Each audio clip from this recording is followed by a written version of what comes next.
Now that you've familiarized yourself with the Corresponding Discipler Handbook, it's now time to actually grade a lesson. In order to do so, you'll want to make sure that you have your student record, and you want to make sure that you have your answer key for this course, which would have been in the envelope. The very first thing you want to do is record the date that you received the booklet. Put it on the student record.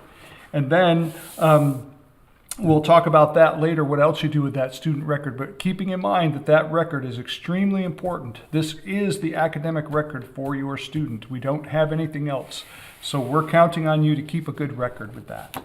You would open your booklet here, your answer key, up to the first page, which has the first lesson, the answers on it.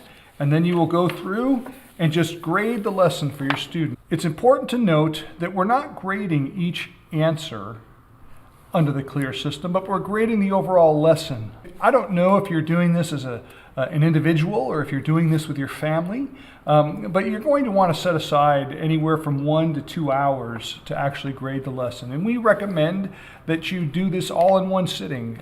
It's not mandatory that you do so, but we'd like to recommend it. That way, when you go to write your encouraging letter at the end, everything is fresh in your mind of what the student did. And if there are any answers that aren't perfectly correct, or there's any issue that you may see, please feel free to write a scripture reference or a note in the booklet. Write it right in the margins, or if there's a little spot in the answer place, write it there.